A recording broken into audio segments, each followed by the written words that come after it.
ಎಲ್ರಿಗೂ ನಮಸ್ಕಾರ. Welcome back to my channel. ನಾನು ಪೂಜಾ. ಇವತ್ತು ಬುಧವಾರ ಬೆಳಿಗ್ಗೆಯಿಂದನೇ ವ್ಲಾಗ್ನ ಸ್ಟಾರ್ಟ್ ಮಾಡ್ತಾ ಇದ್ದೀನಿ. ಸ್ವಲ್ಪ ತರಕಾರಿನೆಲ್ಲ ಆರ್ಡರ್ ಮಾಡಿದ್ದೆ, ಬೇಕಾಗಿತ್ತು.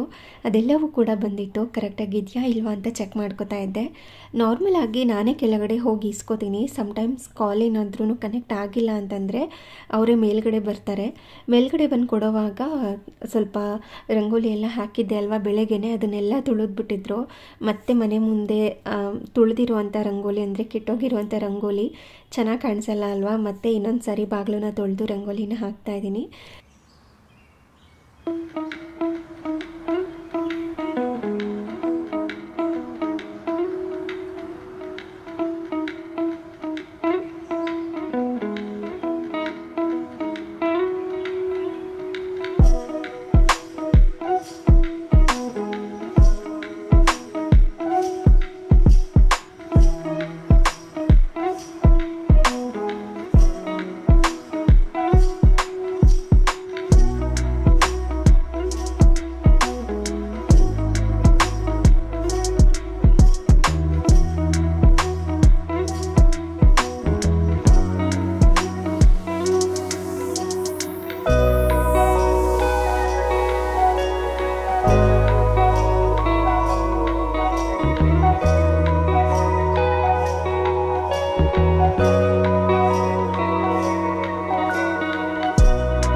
ಇವತ್ತು ಬೆಳಗಿನ ತಿಂಡಿಗೆ ಅಂತ ಅಕ್ಕಿ ರೊಟ್ಟಿನ ಮಾಡಿದ್ದೆ. ತುಂಬ ಚೆನ್ನಾಗಿ ಬಂದಿತ್ತು. ಒಂಥರ ಸಾಫ್ಟಾಗಿ ಮತ್ತು ಸ್ವಲ್ಪ ಕ್ರಿಸ್ಪಿಯಾಗಿ ಈ ಥರ. ಬೆಳಗ್ಗೆ ಒಂದು ರೌಂಡ್ ಆಲ್ರೆಡಿ ಬ್ರೇಕ್ಫಾಸ್ಟ್ ಎಲ್ಲ ಆಗಿತ್ತು. ಅಕ್ಕಿ ರೊಟ್ಟಿಗೆ ಕಾಂಬಿನೇಷನ್ ಆಗಿ ಬದನೆಕಾಯಿ ಗೊಜ್ಜನ್ನು ಮಾಡ್ಕೊಂಡಿದ್ದೆ, ಹಾಗೆ ತೆಂಗಿನಕಾಯಿ ಚಟ್ನಿ. ಅಕ್ಕಿ ರೊಟ್ಟಿ ತೆಂಗಿನಕಾಯಿ ಚಟ್ನಿ ಒಳ್ಳೆ ಕಾಂಬಿನೇಷನ್ ಅಲ್ವಾ. ನಮ್ಮನೇಲಂತೂ ಎಲ್ಲರಿಗೂ ಕೂಡ ತುಂಬ ಇಷ್ಟ ಆಗುತ್ತೆ ಈ ಕಾಂಬಿನೇಷನ್. ರೊಟ್ಟಿ ಚೆನ್ನಾಗಿತ್ತಲ್ವ, ಹಾಗಾಗಿ ಇನ್ನೂ ಒಂದು ರೌಂಡ್ ಬ್ರೇಕ್ಫಾಸ್ಟ್ ಆಯಿತು. ಇನ್ನೊಂದು ರೊಟ್ಟಿ ಎಕ್ಸ್ಟ್ರಾ ಮಾಡಿರ್ತೀನಿ ಯಾವಾಗ್ಲೂ. ಕರೆಕ್ಟಾಗಿ ಎಷ್ಟು ತಿಂತಾರೆ ಅಂತ ಗೊತ್ತಿರುತ್ತೆ ಒಬ್ಬೊಬ್ಬರು. ಸೊ ಹಾಗಾಗಿ ಒಂದು ಎಕ್ಸ್ಟ್ರಾ ಮಾಡಿರ್ತೀನಿ, ಯಾವಾಗಲಾದ್ರೂ ಬೇಕಾಗುತ್ತೆ ಅಂತ. ಹಾಗಾಗಿ ಅದನ್ನು ಹಾಕ್ಕೊಂಡು ತಿಂದೆ. ಯಾರಿಗೆಲ್ಲ ಈ ಥರ ಎಕ್ಸ್ಪೀರಿಯೆನ್ಸ್ ಆಗಿದೆ ಅಂದರೆ ಬ್ರೇಕ್ಫಾಸ್ಟ್ ಏನಾದರೂ ಚೆನ್ನಾಗಿತ್ತು ಅಂತಂದರೆ ಮತ್ತು 11 ಗಂಟೆ 12 ಗಂಟೆ ಅಷ್ಟರಲ್ಲಿ ಇನ್ನೊಂದು ಸಾರಿ ತಿನ್ನೋವಂಥ ಅಭ್ಯಾಸ ಯಾರಿಗಿದೆ ಅಂತ ಕಮೆಂಟ್ ಮಾಡಿ ತಿಳಿಸಿ. ನನಗಂತೂ ದೋಸೆ ಏನಾದರೂ ಮಾಡಿದಾಗ ಹೆಂಗಾಗ್ಬಿಡುತ್ತೆ ಅಂತಂದರೆ ಹೋಗೋದು ಬರೋದು ಒಂದು ದೋಸೆ ಹಾಕ್ಕೊಳ್ಳೋದು ತಿನ್ನೋದು, ಹೋಗೋದು ಬರೋದು ಒಂದು ದೋಸೆ ಹಾಕ್ಕೊಳ್ಳೋದು ತಿನ್ನೋದು, ಈ ಥರ ಮಾಡ್ತಾ ಇರ್ತೀನಿ. ಯಾರೆಲ್ಲ ನಂತರ ದೋಸೆ ಲವರ್ ಇದ್ದೀರಾ ಅಂತ ಕಮೆಂಟ್ ಮಾಡಿ ತಿಳಿಸಿ. ನನಗಂತೂ ರೈಸ್ ಐಟಮೇ ಇಷ್ಟ, ಆದರೆ ದೋಸೆ ಮಾಡಿದಾಗಂತೂ ಈ ಥರ ಬೇಕು ಅಂದಾಗ ಒಂದೊಂದು ದೋಸೆ ಹಾಕ್ಕೊಂಡು ತಿಂತಾನೆ ಇರ್ತೀನಿ. ಇನ್ನು ನಾರ್ಮಲ್ ದೋಸೆ ಅಂದರೆ ಫ್ರೆಶ್ ಆಗಿ ದೋಸೆ ಮಾಡ್ಕೊಂಡು ತಿಂತೀವಲ್ವ, ಅದಕ್ಕಿಂತ ದೋಸೆ ಹಿಟ್ಟು ಸ್ವಲ್ಪ ಹುಳಿ ಆದಮೇಲೆ ದೋಸೆ ಮಾಡ್ಕೊಂಡು ತಿನ್ನೋಕ್ಕೆ ನಂಗೆ ತುಂಬ ಇಷ್ಟ. ಅಂದರೆ ಹಿಟ್ಟು ಹುಳಿ ಆಗಿರುತ್ತೆ ನೋಡಿ, ಆ ಹಿಟ್ಟಲ್ಲಿ ದೋಸೆ ಮಾಡಿಕೊಂಡು ತಿನ್ನೋದಕ್ಕೆ ಇಷ್ಟ. ಇನ್ನೂ ಒಂಥರ ಚೆನ್ನಾಗಿರುತ್ತೆ ಅದು. ಅಂದರೆ ಈಗ ಯೂಶ್ವಲ್ ಆಗಿ ಬೆಳಗ್ಗೆ ದೋಸೆ ಮಾಡ್ಕೊಂಡಿರ್ತೀವಿ, ಅದನ್ನು ಹೊರಗಡೆನೇ ಇಟ್ಟರೆ ಸಾಯಂಕಾಲ ಅಷ್ಟರಲ್ಲಿ ಸ್ವಲ್ಪ ಜಾಸ್ತಿ ಹುಳಿ ಬಂದಿರುತ್ತೆ ಲೈಟಾಗಿ. ಆ ಟೈಮ್ನಲ್ಲಿ ದೋಸೆ ತುಂಬ ಚೆನ್ನಾಗಿರುತ್ತೆ ಅಂತ ಅನಿಸುತ್ತೆ. ಇದೇನು ಇವಳು ಹುಳಿ ದೋಸೆ ಇಷ್ಟಪಡ್ತಾಳೆ ಅಂತ ಅನ್ಬೋದು, ಬಟ್ ಏನೋ ಒಂಥರ ಚೆನ್ನಾಗಿರುತ್ತೆ. ಹಾಗೆ ಸ್ವಲ್ಪ ಪಾತ್ರೆ ಎಲ್ಲ ತೊಳೆಯೋದಿತ್ತು, ಬೆಳಗ್ಗೆ ಬ್ರೇಕ್ಫಾಸ್ಟ್ ಎಲ್ಲ ಮಾಡಿರೋ ಅಂಥದ್ದು. ಮತ್ತು ರೊಟ್ಟಿ ಮಾಡಿದಂತಹ ಮಣೆ, ರೊಟ್ಟಿ ಹಿಟ್ಟು ಕಲಸಿರೋದು ಸ್ವಲ್ಪ ಜಾಸ್ತಿನೇ ಪಾತ್ರೆ ಇತ್ತು. ಸೊ ಹಾಗಾಗಿ ಅದನ್ನೆಲ್ಲ ವಾಶ್ ಮಾಡ್ಕೊಂಡಿದ್ದ ನಂತರ ಬಟ್ಟೆನೂ ಕೂಡ ವಾಶ್ ಮಾಡ್ಕೊಳ್ಳೋದಕ್ಕೆ ಹಾಕಬೇಕಾಗಿತ್ತು. ಅದನ್ನು ಕೂಡ ಹಾಕಿ ಬಟ್ಟೆ ವಾಶ್ ಮಾಡೋದಕ್ಕೆ ಬಿಟ್ಟು ಮಿಕ್ಕಿರುವಂಥ ಕೆಲಸಗಳನ್ನೆಲ್ಲ ಮಾಡ್ಕೊತೀನಿ. ಬೆಳಿಗ್ಗೆನೇ ಎಲ್ಲ ಆಲ್ಮೋಸ್ಟ್ ಕೆಲಸ ಮುಗ್ದಿರುತ್ತೆ ಅಂತ ಜಾಸ್ತಿ ಕೆಲಸ ಏನಿರೋದಿಲ್ಲ. ಸ್ವಲ್ಪ ತರಕಾರಿನೆಲ್ಲ ತೊಗೊಂಡು ಬಂದಿದ್ದೆ ಅಲ್ವಾ, ಅದನ್ನೆಲ್ಲ ಸ್ಟೋರ್ ಮಾಡ್ಕೊಳ್ಳೋದಿತ್ತು. ಆ ಕೆಲಸನೆಲ್ಲ ಮುಗಿಸ್ಕೊತಾ ಇರ್ತೀನಿ. ಅಷ್ಟರಲ್ಲಿ ಬಟ್ಟೆನೂ ಬಟ್ಟೆನೂ ಕೂಡ ವಾಶ್ ಆಗಿರುತ್ತೆ. ನಂತರ ತೊಗೊಂಡೋಗಿ ಹಾಕ್ಬಿಟ್ಟು ಬರೋದಷ್ಟೇ. ಹಾಗಾಗಿ ಇವಾಗ ತರಕಾರಿನೆಲ್ಲ ಜೋಡಿಸ್ಕೊತಾ ಇದ್ದೀನಿ. ಈ ನಡುವೆ ಏನು ಮಾಡ್ತಾಯಿದ್ದೀನಿ ಅಂತಂದರೆ, ಯೂಶ್ವಲಾಗಿ ನಾನು ಅಂದರೆ ತರಕಾರಿನ ಸ್ಟೋರ್ ಮಾಡ್ಕೊಳ್ಳೋವಾಗ್ಲೂ ಕೂಡ ವಾಶ್ ಮಾಡಿ ಸ್ಟೋರ್ ಮಾಡ್ಕೊಂಡಿರ್ತೀನಿ ಆಯಿತಾ. ಮತ್ತು ಫ್ರಿಜ್ಜಿಂದ ತೆಗೆದು ಮತ್ತೆ ವಾಶ್ ಮಾಡ್ತೀನಿ, ಅಂದರೆ ನೀರಿನಲ್ಲಿ ಹಾಕಿ ಇಟ್ಕೊಂಡಿರ್ತೀನಲ್ವ. ಸೊ ಹಾಗಾಗಿ 2 ಸತಿ ವಾಶ್ ಮಾಡ್ದಂಗೆ ಆಗುತ್ತೆ. ಎರಡೆರಡು ಕೆಲಸ ಏನಕ್ಕೆ ಅಂತ ಈ ನಡುವೆ ಅಂತೂ ತರಕಾರಿ ಏನು ತೊಗೊಂಡು ಬಂದಿರ್ತೀನಲ್ವ ಅದನ್ನು ಡೈರೆಕ್ಟಾಗಿ ಹಾಗೆಯೇ ಬಾಕ್ಸ್ನಲ್ಲಿ ಹಾಕಿ ಸ್ಟೋರ್ ಮಾಡ್ಕೊತಾ ಇದ್ದೀನಿ. ನಾರ್ಮಲಾಗಿ ಫ್ರಿಜ್ನಿಂದ ತೆಗೆದು ಅದು ರೂಮ್ ಟೆಂಪ್ರೇಚರ್ಗೆ ಬರಲಿ ಅಂತ ನೀರಿನಲ್ಲಿ ಹಾಕಿ ಇಟ್ಕೊಂಡಿರ್ತೀವಲ್ವ, ಏನಿಲ್ಲ ಅಂದ್ರೂ ಒಂದು 20 ನಿಮಿಷ ಹಾಗೆಯೇ ಬಿಟ್ಟಿರ್ತೀವಿ. ಆ ಟೈಮ್ನಲ್ಲಿನೇ ಸ್ವಲ್ಪ ಉಪ್ಪು, ಅರಿಶಿನ ಪುಡಿ ಎಲ್ಲ ಹಾಕಿ ಬಿಟ್ಟರೆ ಈಸಿಯಾಗಿ ವಾಶ್ ಮಾಡ್ಕೊಂಡೇ ಅಡುಗೆಗೆ ಬಳಸ್ಕೋಬೋದು. ಇನ್ನೊಂದು ಸಾರಿ ಅದನ್ನು ತೊಳೆದಿಟ್ಟು ಮತ್ತೆ ಒಂದು 20 ನಿಮಿಷ ಏನಕ್ಕೆ ನೆನೆಸ್ಬೇಕು ಅಂತ ಡೈರೆಕ್ಟಾಗಿ ಹಾಗೆಯೇ ಸ್ಟೋರ್ ಮಾಡ್ಕೋತಾ ಇದ್ದೀನಿ. ಸುಮ್ಮನೆ ಎರಡೆರಡು ಕೆಲಸ ಏನಕ್ಕೆ ಬೇಕು, ಕೆಲಸನೂ ಕೂಡ ಜಾಸ್ತಿ ಆಗುತ್ತೆ. ಅದ್ರ ಬದಲು ಇದೇ ಥರನೇ ಮಾಡ್ಕೊಳ್ಳೋದು ಬೆಟರ್ ಅಂತ ಅನ್ನಿಸ್ತು. ಸೊ ಹಾಗಾಗಿ ಏನು ವಾಶ್ ಮಾಡಲಿಲ್ಲ, ಏನಿತ್ತು ಅದನ್ನೆಲ್ಲ ಸ್ವಲ್ಪ ಕ್ಲೀನ್ ಮಾಡಿಕೊಂಡೆ. ಅಂದರೆ ಕೆಲವೊಂದು ಸಾರಿ ಎಲೆ ಇರುತ್ತೆ, ಇಲ್ಲ ಅಂತಂದರೆ ಯಾವುದಾದ್ರೂ ಕೆಟ್ಟೋಗಿರುವಂಥದ್ದು ಇರುತ್ತಲ್ವ, ಅದನ್ನೆಲ್ಲ ತೆಗೆದುಬಿಟ್ಟು ಈ ಥರ ಸ್ಟೋರ್ ಮಾಡ್ಕೊಳ್ಳೋದು. ಹಾಗೆ ಮನೆ ಹತ್ರನೇ ನಿಂಬೆ ಹಣ್ಣವರು ಕೂಡ ಬಂದಿದ್ದರು, ಅದನ್ನು ಕೂಡ ತೊಗೊಂಡಿದ್ದೆ. ಅದನ್ನು ಕೂಡ ಈ ಥರ ಬಾಕ್ಸ್ನಲ್ಲಿ ಹಾಕಿ ಸ್ಟೋರ್ ಮಾಡ್ಕೋತಾ ಇದ್ದೀನಿ. ಇದನ್ನು ಇಮಿಡಿಯೇಟಾಗಿ ಬಳಸ್ಕೊಂಡ್ಬಿಡ್ತೀನಿ. ಅಂದರೆ ತುಂಬ ದಿನಗಳ ಕಾಲ ಏನು ಸ್ಟೋರ್ ಮಾಡ್ಕೊಳ್ಳಲ್ಲ. ತುಂಬ ದಿನ ಏನಾದರೂ ಇಟ್ಕೋತೀನಿ ಅಂದರೆ ಬಾಕ್ಸ್ನಲ್ಲಿ ಹಾಕಿ ಇಟ್ಕೊಂಡಿರ್ತೀನಿ. ಇದನ್ನು ನಾಳಿದ್ರಲ್ಲೇ ಬಳಸ್ಕೋತೀನಿ. ಸ್ವಲ್ಪ ಉಪ್ಪಿನಕಾಯಿ ಹಾಕ್ಕೊಳ್ಳೋದಿತ್ತು, ಹಾಗಾಗಿ ಈ ಥರ ಒಂದು ಓಪನ್ ಬಾಕ್ಸ್ ಇರುತ್ತಲ್ವ, ಅಂದರೆ ಆನ್ಲೈನಲ್ಲಿ ತರಿಸ್ಕೊಂಡಾಗ ತರಕಾರಿ ಹಾಕಿ ಕೊಟ್ಟಿರ್ತಾರಲ್ವ, ಅದೇ ಬಾಕ್ಸಿಗೆ ಹಾಕಿ ಸ್ಟೋರ್ ಮಾಡ್ಕೋತಾ ಇದ್ದೀನಿ. ಹಾಗೆ ಸ್ವಲ್ಪ ಆಮ್ಲ ಕೂಡ ಬೇಕಾಗಿತ್ತು ಉಪ್ಪಿನಕಾಯಿ ಹಾಕ್ಕೊಳ್ಳೋದಕ್ಕೆ. ನಮ್ಮನೆಯಲ್ಲಿ ಈ ನಡುವೆ ಅಂತೂ ಈ ಬೆಟ್ಟದ ನೆಲ್ಲಿಕಾಯಿ ಉಪ್ಪಿನಕಾಯಿ ಅಂದರೆ ತುಂಬ ಇಷ್ಟಪಡ್ತಾರೆ. ಸೊ ಹಾಗಾಗಿ ಅದನ್ನು ಕೂಡ ತರಿಸಿದೆ. ಅದನ್ನು ಕೂಡ ಉಪ್ಪಿನಕಾಯಿ ಹಾಕ್ಕೋಬೇಕು, ನಾಳಿದ್ರಲ್ಲಿ ಮಾಡ್ಕೊಳ್ಳೋಣ ಅಂತ ಅಂದ್ಕೊಂಡು ಎತ್ತಿಟ್ಕೋತಾ ಇದ್ದೀನಿ. ತುಂಬ ದಿನ ಇಟ್ಕೊಳ್ಳೋದಕ್ಕಾಗೋದಿಲ್ಲ ಬೆಟ್ಟದ ನೆಲ್ಲಿಕಾಯಿನ. ಫ್ರಿಜ್ನಲ್ಲಿ ಸ್ವಲ್ಪ ಮೇಲ್ಗಡೆ ಎಲ್ಲ ಕಲೆ ಬರೋದಕ್ಕೆ ಸ್ಟಾರ್ಟ್ ಆಗಿಬಿಡುತ್ತೆ. 1 ದಿನದಲ್ಲಿ ಅಥವಾ 2 ದಿನದಲ್ಲಿ ಖಾಲಿ ಮಾಡಿಕೊಂಡ್ರೆ ಬೆಟರ್ ಅಂತ ಅನಿಸುತ್ತೆ. ಇದನ್ನೆಲ್ಲ ಎತ್ತಿಟ್ಕೊಳ್ಳೋ ಅಷ್ಟರಲ್ಲಿ ಈ ಬಟ್ಟೆ ವಾಶ್ ಮಾಡೋದಕ್ಕೆ ಹಾಕಿದ್ದೆ ಅಲ್ವಾ, ಅದು ಕೂಡ ವಾಶ್ ಆಗಿತ್ತು. ಇನ್ನು ಸ್ವಲ್ಪ ಬೆಳ್ಳುಳ್ಳಿ, ಈರುಳ್ಳಿನೂ ಕೂಡ ಬಿಸಿಲಲ್ಲಿ ಇಟ್ಕೋಬೇಕಾಗಿತ್ತು. ನಾನು ಯಾವತ್ತೇ ತಂದ್ರೂ ಕೂಡ ಹೊರಗಡೆಯಿಂದನಾದ್ರೂ ತರಲಿ, ಆನ್ಲೈನಿಂದನಾದ್ರೂ ತರಿಸ್ಕೊಳ್ಳಿ, ಸ್ವಲ್ಪ ಹೊತ್ತು ಬಿಸಿಲಿನಲ್ಲಿ ಇಟ್ಟು ಅದಾದ ನಂತರನೇ ಸ್ಟೋರ್ ಮಾಡ್ಕೋತೀನಿ. ಅಂದರೆ ಬ್ಯಾಸ್ಕೆಟ್ನಲ್ಲಿ ಎತ್ತಿ ಹಾಕ್ಕೋತೀನಿ.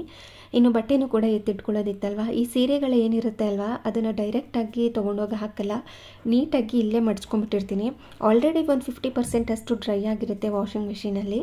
ಇಲ್ಲೇ ನೀಟಾಗಿ ಮಡ್ಚ್ಕೊಂಬಿಟ್ರೆ ತೊಗೊಂಡೋಗಿ ತಂತಿ ಮೇಲೆ ಹಾಕೋವಾಗ ತುಂಬ ಈಸಿ ಆಗುತ್ತೆ ಅಂತ ಸ್ಟಾರ್ಟಿಂಗ್ ಏನು ಮಾಡ್ತಾಯಿದ್ದೆ, ಡೈರೆಕ್ಟಾಗಿ ಒಂದು ಈ ಥರ ಬ್ಯಾಸ್ಕೆಟ್ನಲ್ಲಿ ಹಾಕಿ ಅಲ್ಲಿಗೆ ಹೋಗಿ ಮಡ್ಚ್ಕೊಳ್ಳೋದು, ಇಲ್ಲ ಅಂತಂದರೆ ತಂತಿ ಮೇಲೆ ಹಾಕಿ ಅದು ಕೆಳಗಡೆ ಬಿದ್ದೋಗೋದು, ಇನ್ನೊಂದು ಸಾರಿ ಅದನ್ನು ವಾಶ್ ಮಾಡೋದು, ಈ ಥರ ಎಲ್ಲ ಆಗ್ತಾಯಿತ್ತು. ಈ ನಡುವೆ ಅಂತೂ ಇದೇ ಥರ, ಅಂದರೆ ಒಂದೇ ಸತಿ ಮಡ್ಚಿಟ್ಕೊಂಡು ಡೈರೆಕ್ಟಾಗಿ ತೊಗೊಂಡು ಹೋಗಿ ತಂತಿ ಮೇಲೆ ಹಾಕೋದು ತುಂಬ ಈಸಿ ಅಂತ ಅನಿಸುತ್ತೆ. ಕುರ್ತಾಗಳನ್ನ ಒಣಗಾಕ್ತೀವಲ್ವ, ಅಷ್ಟೇ ಜಾಗ ಸಾಕು ಈ ಸೀರೆಗಳನ್ನ ಒಣಗಾಕೋದಕ್ಕೆ. ತುಂಬ ಜಾಸ್ತಿ ಏನು ಜಾಗ ಅನ್ನೋದು ಕೂಡ ತೊಗೊಳ್ಳೋದಿಲ್ಲ.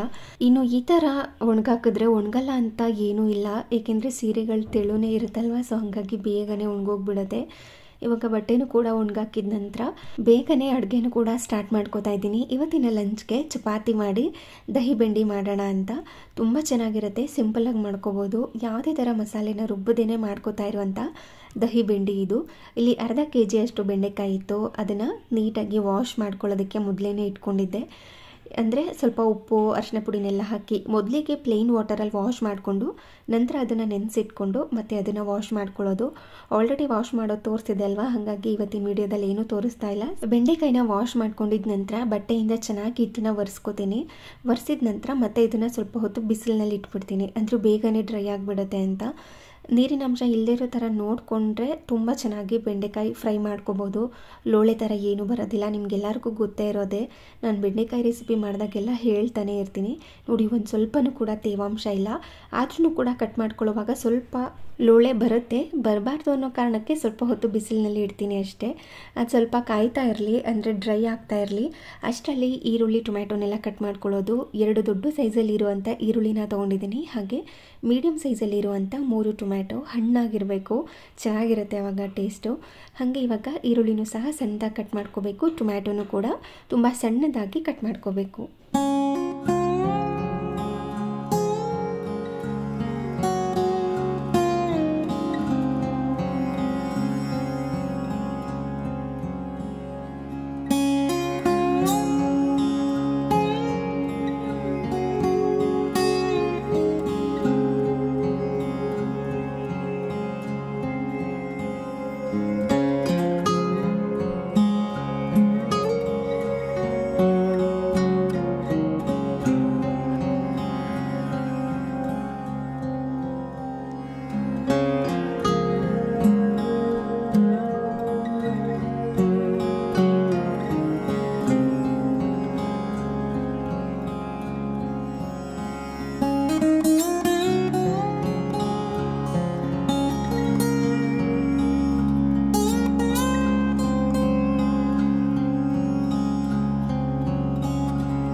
ಇವಾಗ ಬೆಂಡೆಕಾಯಿ ಮತ್ತು ಈರುಳ್ಳಿ, ಟೊಮ್ಯಾಟೊ, ಹಸಿಮೆಣಸಿನಕಾಯಿ, ಕೊತ್ತಂಬರಿ ಸೊಪ್ಪು ಇದನ್ನೆಲ್ಲ ಕಟ್ ಮಾಡ್ಕೊಂಡಿದ್ದಾಯಿತು.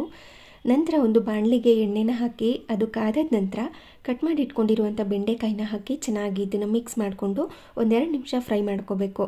ಅದಾದ ನಂತರ ಇದಕ್ಕೆ ಸ್ವಲ್ಪ ಅರಿಶಿನ ಪುಡಿ, ಅಚ್ಕಾರದ ಪುಡಿನ ಹಾಕ್ಕೋತೀನಿ.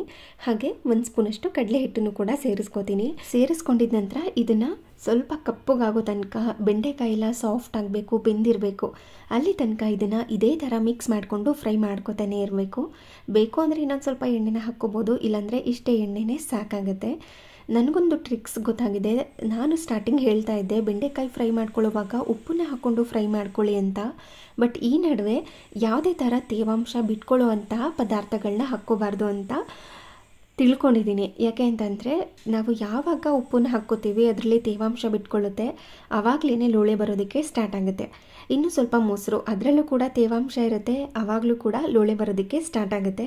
ಇನ್ನು ನಿಂಬೆ ಹಣ್ಣಿನ ರಸ, ಅದರಲ್ಲೂ ಕೂಡ ನೀರಿನ ಅಂಶ ಇರೋದ್ರಿಂದ ಹಾಕಿದ ತಕ್ಷಣ ಲೋಳೆ ಬಿಟ್ಕೊಳ್ಳೋದಕ್ಕೆ ಸ್ಟಾರ್ಟ್ ಆಗುತ್ತೆ. ನೀವು ಈ ಮೂರನ್ನು ಕೂಡ ಹಾಕ್ತೇನೆ ಬರೀ ಅಚ್ಕಾರದ ಪುಡಿ, ಅರಿಶಿನ ಪುಡಿ, ಸ್ವಲ್ಪ ಕಡಲೆ ಹಿಟ್ಟನ್ನು ಸ್ಕಿಪ್ ಮಾಡ್ಕೋಬೋದು. ನಾನು ಯೂಶ್ವಲ್ ಆಗಿ ಈ ಥರ ಏನಾದರೂ ದಹಿ ಬೆಂಡಿ, ಈ ಥರ ಬೆಂಡೆಕಾಯಿ ಮಸಾಲೆ ಏನಾದರೂ ಮಾಡಿದಾಗ ಮಾತ್ರ ಹಾಕ್ಕೋತೀನಿ ಅಷ್ಟೇ. ಇಲ್ಲಾಂದರೆ ಏನೂ ಕೂಡ ಹಾಕ್ತೇನೆ ಫ್ರೈ ಮಾಡ್ಕೊಳ್ಳಿ. ಒಂದು ಸ್ವಲ್ಪನೂ ಕೂಡ ಲೋಳೆ ಬರೋದೇ ಇಲ್ಲ, ಒಂದು ಸ್ವಲ್ಪನೂ ಬರೋದೇ ಇಲ್ಲ. ಅಂದರೆ ಬೆಂಡೆಕಾಯಿ ಒಳಗಡೆ ಲೋಳೆ ಇರುತ್ತೆ, ಅಂದರೆ ಈ ಸೌಟ್ಗೆಲ್ಲ ಕಚ್ಕೊಳ್ಳೋದು ಮತ್ತು ಪಾತ್ರೆಗೆಲ್ಲ ಅಂಟ್ಕೊಳ್ಳೋದು, ಸ್ವಲ್ಪ ಸ್ಟಿಕ್ಕಿ ಥರ ಇರೋದು, ಈ ಥರ ಎಲ್ಲ ಬರುತ್ತಲ್ವ ಓವರಾಗಿ, ಆ ಥರ ಲೋಳೆ ಬರೋದೇ ಇಲ್ಲ. ಬೇಕಿದ್ರೆ ಒಮ್ಮೆ ಟ್ರೈ ಮಾಡಿ ನೋಡಿ. ಬೆಂಡೆಕಾಯಿ ನೋಡಿದ್ರಿ ಅಲ್ವಾ ಯಾವ ಥರ ಫ್ರೈ ಮಾಡಿ ಇಟ್ಕೊಂಡಿದ್ದೆ ಅಂತ. ಆ ಥರ ಕಲರ್ ಚೇಂಜ್ ಆಗೋ ತನಕ, ಹಾಗೆಯೇ ಬೆಂಡೆಕಾಯಿ ಎಲ್ಲ ಸಾಫ್ಟಾಗಿ ಆಗಿರಬೇಕು, ಅಲ್ಲಿ ತನಕ ಫ್ರೈ ಮಾಡಿಕೊಂಡು ಎತ್ತಿಟ್ಕೊಂಡಿದ್ದೀನಿ. ಹಾಗೆಯೇ ಅದೇ ಕಡಾಯಿಗೆ ಸ್ವಲ್ಪ ಎಣ್ಣೆನ ಹಾಕಿ ಅದು ಕಾದಾದ ನಂತರ ಜೀರಿಗೆ, ಹಸಿಮೆಣಸಿನಕಾಯಿ, ಈರುಳ್ಳಿನೆಲ್ಲ ಹಾಕಿ ಸ್ವಲ್ಪ ಹೊತ್ತು ಫ್ರೈ ಮಾಡ್ಕೋಬೇಕು.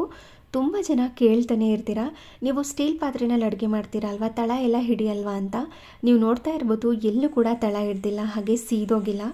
ಜಸ್ಟ್ ಅದು ನಾನು ಅಚ್ಕಾರದ ಪುಡಿ, ಅರಿಶಿನ ಪುಡಿ ಮತ್ತು ಈ ಕಡಲೆ ಹಿಟ್ಟನ್ನೆಲ್ಲ ಹಾಕಿ ಫ್ರೈ ಮಾಡ್ಕೊಂಡಿರ್ತೀನಲ್ವ, ಸೊ ಹಾಗಾಗಿ ಪಾತ್ರೆಗೆ ಸ್ವಲ್ಪ ಅಂಟ್ಕೊಂಡಿರುತ್ತೆ ಅಷ್ಟೇ. ಅದನ್ನು ಬಿಟ್ಟರೆ ಎಲ್ಲೂ ಕೂಡ ಸೀದೋಗಿಲ್ಲ. ನೀವು ಪಾತ್ರೆನೂ ಕೂಡ ಅಬ್ಸರ್ವ್ ಮಾಡ್ತಿರ್ಬೋದು. ಯಾಕೆ ಅಂತಂದರೆ ಸ್ವಲ್ಪ ದಪ್ಪ ತಳ ಇರುವಂಥ ಪಾತ್ರೆನ ತೊಗೊಂಡ್ರೆ ನಾವು ಯಾವುದೇ ಥರ ಅಡುಗೆ ಮಾಡಿದ್ರೂ ಕೂಡ ತಳ ಹಿಡಿಯಲ್ಲ. ಸ್ವಲ್ಪ ಲೈಟಾಗಿ ತೆಳುವಾಗಿರುವಂಥ ಪಾತ್ರೆನ ತೊಗೊಂಡ್ರೆ, ಅದರಲ್ಲೂ ಸ್ಟೀಲ್ ಪಾತ್ರೆ ತೆಳುವಾಗಿರುವಂಥದ್ದನ್ನು ತೊಗೊಂಡ್ರೆ ತಳ ಹಿಡಿಯುತ್ತೆ. ತೆಳುವಾಗಿರೋ ಯಾವ ಪಾತ್ರೆ ತೊಗೊಂಡ್ರೂ ಕೂಡ ತಳ ಹಿಡಿಯೋ ಚಾನ್ಸಸ್ ಇದ್ದೇ ಇರುತ್ತೆ. ಆದಷ್ಟು ದಪ್ಪ ತಳ ಇರುವಂಥ ಪಾತ್ರೆನ ತೊಗೊಂಡ್ರೆ ಯಾವುದೇ ಥರ ತಳ ಹಿಡಿಯೋದಿಲ್ಲ, ಸೀದೋಗೋದಿಲ್ಲ. ಅದಕ್ಕೋಸ್ಕರ ಆದಷ್ಟು ಮೀಡಿಯಮ್ ಫ್ಲೇಮ್ನಲ್ಲಿ ಇಟ್ಕೊಂಡು ಅಡುಗೆ ಮಾಡಿಕೊಂಡ್ರೆ ಯಾವುದೇ ಥರ ಸೀದೋಗೋ ಚಾನ್ಸೇ ಇಲ್ಲ, ತಳ ಹಿಡಿಯೋ ಚಾನ್ಸೇ ಇಲ್ಲ. ಬೇಕಿದ್ರೆ ನೀವು ಕೂಡ ಅಬ್ಸರ್ವ್ ಮಾಡ್ಬೋದು, ಇಲ್ಲಾಂದರೆ ಟ್ರೈ ಮಾಡು ಕೂಡ ನೋಡ್ಬೋದು. ಇವಾಗ ಈರುಳ್ಳಿನ ಸ್ವಲ್ಪ ಹೊತ್ತು ಫ್ರೈ ಮಾಡ್ಕೊಂಡಿದ್ದ ನಂತರ ಸಣ್ಣದಾಗಿ ಹೆಚ್ಚಿಟ್ಕೊಂಡಿರುವಂಥ ಟೊಮ್ಯಾಟೋನ ಹಾಕಿ ಮಧ್ಯದಲ್ಲಿ ಸ್ವಲ್ಪ ಉಪ್ಪನ್ನು ಸೇರಿಸ್ಕೊಂಡು ಚೆನ್ನಾಗಿ ಮಿಕ್ಸ್ ಮಾಡಿಕೊಂಡು ಸಾಫ್ಟ್ ಆಗೋ ತನಕ ಬೇಯಿಸ್ಕೊಂಡಿದ್ದೀನಿ. ನಂತರ ಅದಕ್ಕೆ ಸ್ವಲ್ಪ ಅರಿಶಿನ ಪುಡಿ, ಅಚ್ಕಾರದ ಪುಡಿ, ಧನಿಯಾ ಪುಡಿ, ಗರಂ ಮಸಾಲ, ಜೀರಿಗೆ ಪುಡಿ, ಹಾಗೆ ಸ್ವಲ್ಪ ಕಸೂರಿ ಮೇಥಿನ ಹಾಕಿ ಚೆನ್ನಾಗಿ ಮಿಕ್ಸ್ ಮಾಡಿಕೊಂಡು ಅದನ್ನು ಫ್ರೈ ಮಾಡ್ಕೋಬೇಕು. ಸಿಮ್ನಲ್ಲೇ ಇಟ್ಕೊಂಡು ಫ್ರೈ ಮಾಡ್ಕೊಂಡಿದ್ದೀನಿ. ನಂತರ ಹುಳಿ ಮೊಸರನ್ನ ಹಾಕಿ ಮತ್ತೆ ಅದನ್ನು ಚೆನ್ನಾಗಿ ಹೈ ಫ್ಲೇಮ್ನಲ್ಲಿ ಇಟ್ಕೊಂಡು ಮಿಕ್ಸ್ ಮಾಡ್ಕೋಬೇಕು. ನಾವು ಯಾವಾಗ ಹೈ ಫ್ಲೇಮ್ನಲ್ಲಿ ಇಟ್ಕೊಂಡು ಮಿಕ್ಸ್ ಮಾಡ್ಕೋತೀವಿ ಮೊಸರು ಒಡೆಯೋದಿಲ್ಲ. ನಾವು ಯಾವಾಗ ಲೋ ಫ್ಲೇಮ್ನಲ್ಲಿ ಇಟ್ಕೊಂಡು ಮಿಕ್ಸ್ ಮಾಡ್ಕೋತೀವಲ್ವ ಆವಾಗ ಸ್ವಲ್ಪ ದದ್ದ ಥರ ಆಗಿ ನೀರೇ ಸೆಪ್ರೇಟು ಮತ್ತು ಗಟ್ಟಿ ಮೊಸರೇ ಸೆಪ್ರೇಟು ಈ ಥರ ಆಗಿಬಿಡುತ್ತೆ. ಅದಕ್ಕೋಸ್ಕರ ಹೈ ಫ್ಲೇಮ್ನಲ್ಲಿ ಇಟ್ಕೊಂಡು ಫ್ರೈ ಮಾಡ್ಕೋಬೇಕು. ಅದಾದ ನಂತರ ಇವಾಗ ಮೊಸರನ್ನೆಲ್ಲ ಹಾಕಿ ಫ್ರೈ ಮಾಡ್ಕೊಂಡಿರ್ತೀವಲ್ವ, ನಂತರ ಅದಕ್ಕೆ ನಾವು ಫ್ರೈ ಮಾಡಿ ಇಟ್ಕೊಂಡಿರುವಂಥ ಬೆಂಡೆಕಾಯಿನ ಹಾಕಿ ಆವಾಗಲೇ ರುಚಿಗೆ ತಕ್ಕಷ್ಟು ಉಪ್ಪು, ಸ್ವಲ್ಪ ಸಕ್ಕರೆನ ಹಾಕಿ ಚೆನ್ನಾಗಿ ಮಿಕ್ಸ್ ಮಾಡಿಕೊಂಡು ಅದನ್ನು ಕುದಿಸ್ಕೋಬೇಕು. ಹಾಗೆ ಒಂದು ಲಿಡ್ಡನ್ನು ಕ್ಲೋಸ್ ಮಾಡಿ ಎಣ್ಣೆ ಬಿಟ್ಕೊಂಡು ಬರೋ ತನಕ ಸೈಡಲ್ಲಿ ಇಟ್ಕೊಂಡು ಕುದಿಸ್ಕೊತಾ ಇರ್ತೀನಿ. ಅಷ್ಟರಲ್ಲಿ ಚಪಾತಿನೂ ಕೂಡ ಲಟ್ಟಿಸ್ಕೊಂಡು ಬೇಯಿಸ್ಕೊತಾ ಇದ್ದೀನಿ. ತುಂಬ ಸಾಫ್ಟಾಗಿ ಚಪಾತಿ ಬಂದಿರತ್ತೆ. ಅಂದರೆ ನಾನು ಈ ದಹಿ ಬೆಂಡಿ ಮಾಡ್ಕೊಳ್ಳೋದಕ್ಕಿಂತ ಮುಂಚೆನೇ ಚಪಾತಿ ಹಿಟ್ಟನ್ನು ಕಲಸಿಟ್ಕೊಂಡಿರ್ತೀನಿ. ಚಪಾತಿ ಹಿಟ್ಟನ್ನು ಎಷ್ಟು ಹೊತ್ತು ಬಿಟ್ಟಿರ್ತೀವಲ್ವ ಚಪಾತಿ ಅಷ್ಟೇ ಸಾಫ್ಟಾಗಿ ಬರುತ್ತೆ. ಮೊದಲಿಗೆ ಕಲಸಿಟ್ಬಿಡ್ತು ಅಂತಂದರೆ ತುಂಬ ಚೆನ್ನಾಗಿ ಸಾಫ್ಟಾಗಿ ರೆಡಿಯಾಗಿರುತ್ತೆ. ಲಟ್ಟಿಸ್ಕೊಂಡು ಬೇಗ ಬೇಗ ಬೇಯಿಸ್ಕೋಬೋದು. ಹಾಗೆ ಚಪಾತಿ ಹಿಟ್ಟನ್ನು ಎಷ್ಟು ಚೆನ್ನಾಗಿ ಸಾಫ್ಟಾಗಿ ನೆನೆಸ್ಕೊಂಡಿರ್ತೀವಿ, ಕಲಿಸ್ಕೊಂಡಿರ್ತೀವಿ ಅಷ್ಟೇ ಚೆನ್ನಾಗಿ ಲಟ್ಟಿಸ್ಕೋಬೋದು. ಹಾಗೆ ಬೇಗ ಕೂಡ ಲಟ್ಟಿಸ್ಕೋಬೋದು. ಸೊ ಹಾಗಾಗಿ ಬೇಗನೆ ಕಲಸಿಟ್ಟು ಚಪಾತಿನೂ ಕೂಡ ಮಾಡ್ಕೊಂಡಿದ್ದಾಯಿತು. ಅಷ್ಟರಲ್ಲಿ ದಹಿ ಬೆಂಡಿ ಕೂಡ ರೆಡಿಯಾಗಿತ್ತು. ಇದಕ್ಕೆ ಕೊನೆಯಲ್ಲಿ ಸ್ವಲ್ಪ ಕಸೂರಿ ಮೇಥಿನ ಹಾಕಿ ಸಣ್ಣದಾಗಿ ಹೆಚ್ಚಿಟ್ಕೊಂಡಿರುವಂಥ ಕೊತ್ತಂಬರಿ ಸೊಪ್ಪನ್ನು ಹಾಕಿ ಚೆನ್ನಾಗಿ ಮಿಕ್ಸ್ ಮಾಡ್ಕೊಳ್ಳೋದು. ಸ್ವಲ್ಪ ಬೆಂಡೆಕಾಯಿ ಜಾಸ್ತಿ ಇತ್ತಲ್ವ, ಹಾಗಾಗಿ ಗ್ರೇವಿ ಥರ ಏನು ಮಾಡ್ಕೊಂಡಿಲ್ಲ. ಗ್ರೇವಿ ಥರ ಮಾಡ್ಕೊಂಬಿಡ್ತು ಅಂತಂದರೆ ಬೇಗ ಕೂಡ ಖಾಲಿ ಆಗಲ್ಲ. ಅದಕ್ಕೋಸ್ಕರ ಸ್ವಲ್ಪ ಡ್ರೈ ಆಗಿಯೇ ಮಾಡ್ಕೊಂಡಿದ್ದೀನಿ. ನಿಮಗೆ ಗ್ರೇವಿ ಥರ ಬೇಕು ಅಂದರೆ ಇನ್ನೊಂದು ಸ್ವಲ್ಪ ಎಕ್ಸ್ಟ್ರಾ ಮೊಸರನ್ನ ಹಾಕಿ ನೀವು ಇದನ್ನು ಗ್ರೇವಿ ಥರ ಮಾಡ್ಕೋಬೋದು. ಅದು ಕೂಡ ತುಂಬಾ ಚೆನ್ನಾಗಿ ಬರುತ್ತೆ. ನಾನು ಮೊದಲೇ ಹೇಳಿದಾಗೆ ಜಾಸ್ತಿ ಆಗಿಬಿಡುತ್ತೆ ಅಂತ ಬೇಗ ಖಾಲಿ ಆಗಲಿ ಅನ್ನೋ ಕಾರಣಕ್ಕೆ ಸ್ವಲ್ಪ ಡ್ರೈ ಆಗಿ ಮಾಡ್ಕೊಂಡಿದ್ದೀನಿ. ನಂತರ ಹಸಿ ಈರುಳ್ಳಿನ ಹಾಕಿ ಸರ್ವ್ ಮಾಡ್ತಾಯಿದ್ದೀನಿ. ಬೇಕು ಅಂದರೆ ನಿಂಬೆಹಣ್ಣಿನ ರಸ ಹಾಕ್ಕೋಬೋದು. ಆಲ್ರೆಡಿ ಹುಳಿ ಮೊಸರು ಹಾಕಿರ್ತೀವಿ, ಅದ್ರ ಜೊತೆ ಟೊಮ್ಯಾಟೊನೂ ಕೂಡ ಹಾಕಿರ್ತೀವಲ್ವ, ಸ್ವಲ್ಪ ಜಾಸ್ತಿನೇ ಹುಳಿ ಇರುತ್ತೆ. ಹಾಗಾಗಿ ನಿಂಬೆಹಣ್ಣಿನ ರಸ ಏನೂ ಹಾಕೋತಾ ಇಲ್ಲ. ಒಂದು ಭರ್ಜರಿಯಾಗಿರುವಂಥ ಲಂಚ್ ಮುಗಿಸ್ಕೊಂಡು ಸ್ವಲ್ಪ ನಮ್ಮ ಅತ್ತೆದು ಬ್ಲೌಸ್ನ ಸ್ಟಿಚ್ ಮಾಡ್ಕೋಬೇಕಾಗಿತ್ತು. ಅದಕ್ಕೆ ಇವಾಗ ರೆಡಿ ಮಾಡ್ಕೋತಾ ಇದ್ದೀನಿ. ನನಗೆ ಒಂದು ಸಿಂಪಲ್ಲಾಗಿ ರ್ಯಾಂಡಮ್ ಆಗಿ ಸ್ಟಿಚ್ ಮಾಡ್ಕೊಳ್ಳೋದು ಗೊತ್ತು. ಒಬ್ರಿಗೆ ಹೇಳ್ಕೊಡೋ ಅಷ್ಟೇನು ಕಲ್ತಿಲ್ಲ. ಅಂದರೆ ನಾರ್ಮಲಾಗಿ ನಾನು ಹೆಂಗೆ ಮಾಡ್ತೀನಿ ಆ ಥರ ಹೇಳ್ಕೊಡ್ಬಲ್ಲೆ. ಇನ್ನು ಪ್ರೊಫೆಷ್ನಲ್ ಆಗಿ ಕಲ್ತಿರ್ತಾರಲ್ವ, ಪರ್ಫೆಕ್ಟಾಗಿ ಇಷ್ಟೇ ಅಳತೆ ತೊಗೋಬೇಕು, ಇಷ್ಟು ಶೋಲ್ಡರ್ಗೆ ಇಷ್ಟೇ ಆರ್ಮ್ ಹೋಲ್ ತೊಗೋಬೇಕು, ಇಷ್ಟೇ ಬಸ್ಟ್ ಸೈಜ್ ಇರೋರಿಗೆ ಇಷ್ಟೇ ಶೋಲ್ಡರ್ ತೊಗೋಬೇಕು, ಆ ಥರ ಏನೂ ಗೊತ್ತಿಲ್ಲ. ಏನು ಬ್ಲೌಸ್ ಕೊಟ್ಟಿರ್ತಾರಲ್ವ ಅದನ್ನು ಅಳತೆ ಮಾಡಿಕೊಂಡು ಸ್ವಲ್ಪ ಅಂದರೆ ರಿಲೇಟೆಡ್ ಆಗಿ, ಅಂದರೆ ಸ್ವಲ್ಪ ಹೆಚ್ಚು ಕಡಿಮೆ ಆಗ್ಬೋದೇನೋ, ಆದರೆ ಅದೇ ಥರನೇ ಹೊಲಿತೀನಿ. ಅಂದರೆ ನಮ್ಮ ಬ್ಲೌಸ್ಗಳನ್ನ ಮಾತ್ರ, ಏಕೆಂದರೆ ಆಲ್ಮೋಸ್ಟ್ ನಮ್ಮ ಬ್ಲೌಸ್ಗಳನ್ನ ನಾವು ಹೊಲಿದು ಒಂದು ಪರ್ಫೆಕ್ಷನ್ ಅನ್ನೋದು ಬಂದಿರುತ್ತೆ. ಎಷ್ಟು ತೊಗೋಬೇಕು ಏನು ಅಂತ ಕಣ್ಣಳ್ತೆನಲ್ಲೇ ಗೊತ್ತಾಗ್ಬಿಡುತ್ತೆ. ಒಂದು ಸ್ವಲ್ಪ ಹೆಚ್ಚು ಕಡಿಮೆ ಆದ್ರೂ ನಮ್ಮ ಬ್ಲೌಸ್ಗಳಲ್ವ ಅಡ್ಜಸ್ಟ್ ಮಾಡ್ಕೊಂಡು ಹಾಕ್ಕೋಬೋದು. ಇವಾಗ ನಮ್ಮ ಅತ್ತೆಗೆ ಬ್ಲೌಸ್ ಸಂಕ್ರಾಂತಿ ಹಬ್ಬಕ್ಕೆ ಬೇಕು, ಸೊ ಹಾಗಾಗಿ ಹೊಲಿತಾ ಇದ್ದೀನಿ. ನಂದು ಬ್ಲೌಸ್ ಕೂಡ ಹೊಲಿಬೇಕು. ಮತ್ತು ನಮ್ಮ ಅದಕ್ಕೆ ಮಗಳದು ಲೆಹಂಗಾ ಅದು ಕೂಡ ಹೊಲಿದಿಲ್ಲ. ಈ ವೀಕಲ್ಲಿ ಅದನ್ನೆಲ್ಲ ಮುಗಿಸ್ಕೋಬೇಕು ಅಂತ ಅಂದ್ಕೊಂಡು ಒಂದೊಂದೇ ಬ್ಲೌಸ್ಗಳು ಅಂದರೆ ಒಬ್ಬೊಬ್ರದ್ದೇ ಒಂದೊಂದು ದಿನ ಸ್ಟಿಚ್ ಮಾಡಿ ಮುಗಿಸ್ಕೊಂಡ್ರೆ ಹಬ್ಬದಷ್ಟರಲ್ಲಿ ಎಲ್ಲ ಕೂಡ ರೆಡಿ ಆಗುತ್ತೆ, ಹಬ್ಬಕ್ಕೆ ಹಾಕ್ಕೋಬೋದು ಅಂತ ಇವಾಗೆಲ್ಲನೂ ಕೂಡ ಸ್ಟಿಚ್ ಮಾಡ್ಕೊಳ್ಳೋದಕ್ಕೆ ರೆಡಿ ಮಾಡ್ಕೋತಾ ಇದ್ದೀನಿ. ತುಂಬ ಜನ ಸ್ಟಿಚಿಂಗ್ ವಿಡಿಯೋ ಹಾಕಿ ಅಂತ ಕೇಳ್ತಾನೆ ಇದ್ರಿ. ಸೊ ಹಾಗಾಗಿ ಹಾಕ್ತಾ ಇದ್ದೀನಿ. ಅಂದರೆ ಬ್ಲೌಸ್ ಸ್ಟಿಚಿಂಗ್ ಅಂದರೆ ನಮ್ಮತ್ತೆ ಬ್ಲೌಸ್ ಇಟ್ಕೊಂಡು ಯಾವ ರೀತಿ ಅಳತೆ ತೊಗೋಬೇಕು, ಯಾವ ರೀತಿ ಸಿಂಪಲ್ಲಾಗಿ ಮಾರ್ಕ್ ಮಾಡ್ಕೋಬೋದು, ಹಾಗೆ ಯಾವ ರೀತಿ ಸ್ಟಿಚಿಂಗ್ ಮಾಡ್ಕೊಳ್ಳೋದು ಅನ್ನೋದನ್ನೆಲ್ಲ ಆಲ್ರೆಡಿ ಡೀಟೇಲಾಗಿ ಶೇರ್ ಮಾಡಿದ್ದೀನಿ. ಹಾಗಾಗಿ ಇವತ್ತಿನ ವಿಡಿಯೋದಲ್ಲಿ ಡೀಟೇಲಾಗಿ ಏನು ಶೇರ್ ಮಾಡ್ತಾ ಇಲ್ಲ, ಹಾಗೆಯೇ ರ್ಯಾಂಡಮ್ ಆಗಿ ಶೂಟ್ ಮಾಡ್ಕೊಂಡಿದ್ದೆ, ಅದನ್ನೇ ಇದ್ರ ಜೊತೆ ಆ್ಯಡ್ ಮಾಡ್ತಾಯಿದ್ದೀನಿ. ತುಂಬ ಸಿಂಪಲ್ಲಾಗಿ ಮಾಡ್ಕೋಬೋದು ಆಯಿತಾ. ಒಂದು ಬೇಸಿಕ್ ಆಗಿರುತ್ತೆ, ಒಂದಷ್ಟು ಬೇಸಿಕ್ ಇರುತ್ತೆ. ಯೂಶಲಾಗಿ ಆಲ್ಮೋಸ್ಟ್ ಎಲ್ಲರಿಗೂ 5 ಇಂಚಸ್ಸಿಂದ ಶೋಲ್ಡರು 6 ಇಂಚಸ್ ತನಕನೇ ಬರುತ್ತೆ. ಬಸ್ಟ್ ಸೈಜ್ ಮೇಲೆ ಡಿಪೆಂಡ್ ಆಗುತ್ತೆ. ಸ್ವಲ್ಪ ಬಸ್ಟ್ ಸೈಜ್ ಜಾಸ್ತಿ ಇದ್ದರೆ ಜಾಸ್ತಿ ಶೋಲ್ಡರ್ ಬರ್ಬೋದೇನೋ. ಇನ್ನು ಡೀಪ್ ಎಲ್ಲ ಆಲ್ಮೋಸ್ಟ್ 2.5, ಆರ್ಮ್ ಹೋಲ್ ಅಷ್ಟೇ 5ರಿಂದ 6 ಇಷ್ಟರಲ್ಲೇ ಬರುತ್ತೆ. ಇನ್ನು ಬ್ಲೌಸ್ ಲೆಂತ್ ಕೂಡ ಅಷ್ಟೇ ಆಲ್ಮೋಸ್ಟ್ ಒಂದು 13ಇಂದ 15, ಅಂದರೆ 13, 14, 15 ಅಷ್ಟೇ ಬರೋದು. ಒಂದು ರ್ಯಾಂಡಮ್ ಅಂತ ಇದ್ದೇ ಇರುತ್ತೆ ಎಲ್ಲರಿಗೂ. ಸೊ ಅದನ್ನು ನಾವು ಫಾಲೋ ಮಾಡಿಕೊಂಡ್ರೆ ನಮ್ಮ ಬ್ಲೌಸ್ಗಳನ್ನ ನಾವು ಆರಾಮಾಗಿ ಸ್ಟಿಚ್ ಮಾಡ್ಕೋಬೋದು. ಈಸಿಯಾಗಿ ಹೇಗೆ ಸ್ಟಿಚ್ ಮಾಡ್ಕೊಳ್ಳೋದು ಅನ್ನೋದನ್ನು ಕೂಡ ಶೇರ್ ಮಾಡಿದ್ದೀನಿ. ಹಳೆ ವೀಡಿಯೋಗಳನ್ನ ಚೆಕ್ ಮಾಡಿದ್ರೆ ನಿಮಗೆ ಗೊತ್ತಾಗುತ್ತೆ. ಈ ಥರ ನಮ್ಮ ಮನೆಯಲ್ಲೇ ಮಿಷಿನ್ ಇದ್ದರೆ ಆರಾಮಾಗಿ ನಮಗೆ ಬೇಕು ಅಂದಾಗ ಮಾಡ್ಕೋಬೋದು. ಅದೇ ನಾವು ಟೈಲರ್ ಹತ್ರ ಹೋಗಬೇಕು ಅಂದರೆ ಎಷ್ಟು ಕಷ್ಟ. ಈ ಹಬ್ಬ ಹರಿದಿನಗಳಲ್ಲಂತೂ ಅವ್ರು ಇಸ್ಕೊಳ್ಳೋದು ಇಲ್ಲ. ಈಸ್ಕೊಂಡ್ರೆ ತಕ್ಕನಂಗೆ ಕರೆಕ್ಟಾಗಿ ಹಬ್ಬದ ಟೈಮಿಗೆ ಕೊಡ್ತಾರೋ ಇಲ್ವೋ ಅನ್ನೋದು ಕೂಡ ಡೌಟ್ ಆಗಿಬಿಟ್ಟಿರುತ್ತೆ. ಅದಕ್ಕೋಸ್ಕರ ಮನೆಯಲ್ಲೇ ಒಂದು ಮಷಿನ್ ಇದ್ದರೆ ಎಷ್ಟು ಈಸಿ ಆಗುತ್ತೆ. ನಾನು ನಿಮ್ಗೆ ಏನು ಹೇಳ್ತೀನಿ ಅಂತಂದರೆ, ಒಂದು simple blouse, random blouse, normal blouse stitching ಕಲ್ತ್ಕೊಂಡ್ರೆ ಎಷ್ಟು ಹೆಲ್ಪ್ ಆಗುತ್ತೆ ಅಂತಂದರೆ, ಅದಕ್ಕೇ ಸ್ವಲ್ಪ ಆ ಕಡೆ ಈ ಕಡೆ ಡಿಸೈನ್ ಮಾಡ್ಕೊಂಡು ಕಲ್ತ್ಕೊಂಡ್ರೆ ಡಿಸೈನರ್ ಬ್ಲೌಸ್ ಥರನೇ ನಾವೇ ಸ್ಟಿಚ್ ಮಾಡ್ಕೊಂಡ್ಬಿಡ್ಬೋದು. ಒಂದು ಸಿಂಪಲ್ ಬ್ಲೌಸ್ ಸ್ಟಿಚಿಂಗ್ ಕಲ್ತ್ಕೊಂಡ್ರೂ ಕೂಡ ಸಖತ್ ಹೆಲ್ಪ್ ಆಗುತ್ತೆ ಹೆಣ್ಮಕ್ಳಿಗಂತೂ. ನಾನು ಹೇಳ್ತಾನೆ ಇರ್ತೀನಿ, ತುಂಬ ಸತಿ ಹೇಳಿದ್ದೀನಿ ಮನೇಲಿ ಒಂದು ಮಷಿನ್ ಇರಲೇಬೇಕು ಅಂತ. ನನ್ನ ಸ್ಟಿಚಿಂಗ್ ಸ್ಟೋರಿ ಕೂಡ ಶೇರ್ ಮಾಡಿದ್ದೀನಿ ಅಂತ ಅನಿಸುತ್ತೆ. ಶೇರ್ ಮಾಡಿದ್ದೀನಾ ಇಲ್ವಾ ಅಂತ ಹೇಳಿ. ಶೇರ್ ಮಾಡಿಲ್ಲ ಅಂದರೆ ಇನ್ಯಾವಾಗಲಾದ್ರೂ ವೀಡಿಯೋದಲ್ಲಿ ನಾನು ಹೇಗೆ ಸ್ಟಿಚಿಂಗ್ ಕಲ್ತ್ಕೊಂಡೆ, ಯಾರು ಹೇಳ್ಕೊಟ್ರು, ಯಾವ ಕಾರಣಕ್ಕೆ ಕಲ್ತ್ಕೊಂಡೆ ಅಂತೆಲ್ಲ ಶೇರ್ ಮಾಡ್ತೀನಿ. ಇವಾಗ ಸ್ಟಿಚಿಂಗ್ ಕೂಡ ಸ್ಟಾರ್ಟ್ ಮಾಡ್ಕೊಂಡಿದ್ದೆ. ನಾನು ಸಿಂಪಲ್ ಮೆಥಡಲ್ಲೇ ಸ್ಟಿಚ್ ಮಾಡೋದು. ನಂಗೆ ಟೈಮ್ ಇದ್ರೂ ಅಷ್ಟೇ, ಟೈಮ್ ಇಲ್ಲ ಅಂದ್ರೂ ಅಷ್ಟೇ. ನಾನು ಜಾಸ್ತಿ ಕಾಂಪ್ಲಿಕೇಟ್ ಮಾಡ್ಕೊಳ್ಳೋದಕ್ಕೆ ಹೋಗೋದೇ ಇಲ್ಲ. ನನಗೆ ಯಾವ ಥರ ಗೊತ್ತು ಅದೇ ಥರನೇ ನಾನು ಸ್ಟಿಚ್ ಮಾಡೋದು. ಸುಮ್ಮನೆ ಯಾವುದೋ ವಿಡಿಯೋ ನೋಡಿಕೊಂಡು ಅದಕ್ಕೆ ಹಿಂಗೆ ಹಾಕೋದು ಹಂಗೆ ಹಾಕೋದೆಲ್ಲ ಮಾಡ್ಕೊಳ್ಳೋದೇ ಇಲ್ಲ. ಹಾಗೆ ನನಗೆ ಪೈಪಿಂಗ್ ಕೂಡ ಕರೆಕ್ಟಾಗಿ ಕೊಡೋದಕ್ಕೆ ಬರಲ್ಲ. ಸೊ ಹಾಗಾಗಿ ನಾನು ಏನು ಮಾಡ್ತೀನಿ, ಈ ಥರನೇ ಅಂದರೆ ಸ್ಟಿಚಿಂಗ್ನ ಹಾಕಿ ಉಲ್ಟಾ ಮಾಡಿ ಮತ್ತು ಕಿನಾರಿ ಥರ ಹಾಕ್ಕೊಂಡು ಸ್ಟಿಚ್ ಮಾಡ್ಕೋತೀನಿ. ಗೊತ್ತಿಲ್ಲದೆ ಇರೋದನ್ನು ಮಾಡಿ ಸುಮ್ಮನೆ ಬಟ್ಟೆನೆಲ್ಲ ಹಾಳು ಮಾಡೋದಕ್ಕಿಂತ ನಮ್ಗೆ ಗೊತ್ತಿರೋ ರೀತಿನಲ್ಲೇ ಹೊಲ್ಕೊಂಡ್ರೆ ತುಂಬಾ ಬೆಟರ್ ಅಂತ ಅನಿಸುತ್ತೆ. ಅಂದರೆ ಕಲಿಬೇಕು. ಪೈಪಿಂಗ್ ಕೊಡೋದನ್ನು ಕೂಡ ಸ್ವಲ್ಪ ಮಾತ್ರ ಕಲ್ತಿದ್ದೀನಿ. ಪೈಪಿಂಗ್ ಕೊಡ್ತೀನಿ, ಬಟ್ ಅಷ್ಟು ಪರ್ಫೆಕ್ಟಾಗಿ ಸಣ್ಣದಾಗಿ ಬರೋದಿಲ್ಲ, ದಪ್ಪದಾಗಿ ಬಂದುಬಿಡುತ್ತೆ. ಅಂದರೆ ಕರೆಕ್ಟಾಗಿ ಹೊಲಿಯೋ ಥರ, ಅಂದರೆ ಪೈಪಿಂಗ್ ಪರ್ಫೆಕ್ಟಾಗಿ ಕೊಡೋ ಥರ ಕಲ್ತ್ಕೋಬೇಕು. ಇವಾಗ ಆಲ್ಮೋಸ್ಟ್ 2 hours ಆಯಿತು ನಾನು ಬ್ಲೌಸ್ ಕಟ್ ಮಾಡಿ ಸ್ಟಿಚ್ ಮಾಡ್ಕೊಳ್ಳೋ ಅಷ್ಟರಲ್ಲಿ. ಇದು ಸಿಂಪಲ್ ಬ್ಲೌಸ್ ಅಲ್ವಾ, ಜಾಸ್ತಿ ಟೈಮ್ ಏನು ತೊಗೊಳ್ಳೋದಿಲ್ಲ. ಆಲ್ಮೋಸ್ಟ್ ಈಗ ಬ್ಲೌಸ್ ಸ್ಟಿಚಿಂಗ್ ಎಲ್ಲ ಮುಗೀತು. ಜಸ್ಟ್ ಇನ್ ಹುಕ್ಸ್ ಹಾಕೋದಷ್ಟೇ. ಯಾರ್ಯಾರು ನಿಮ್ಮ ಮನೆಯಲ್ಲಿ ನೀವೇನೇ ಬ್ಲೌಸ್ಗಳನ್ನ ಸ್ಟಿಚ್ ಮಾಡ್ಕೋತೀರಾ ಅಂತ ಕಮೆಂಟ್ ಮಾಡಿ ತಿಳಿಸಿ. ಹಾಗೆ ಇದಾಗಿತ್ತು ಇವತ್ತಿನ ವಿಡಿಯೋ. ಈ ವಿಡಿಯೋ ನಿಮಗೆ ಸ್ವಲ್ಪನಾದ್ರೂ ಇಷ್ಟ ಆಗಿದ್ದರೆ, ಯೂಸ್ಫುಲ್ ಅನಿಸಿದ್ರೆ ಪ್ಲೀಸ್ ಒಂದು ಲೈಕ್ ಮಾಡಿ. ಹಾಗೆ ನಿಮ್ಮ ಫ್ರೆಂಡ್ಸ್ ಆ್ಯಂಡ್ ಫ್ಯಾಮಿಲಿಗೆಲ್ಲ ಈ ವಿಡಿಯೋನ ಶೇರ್ ಮಾಡಿ. Thank you.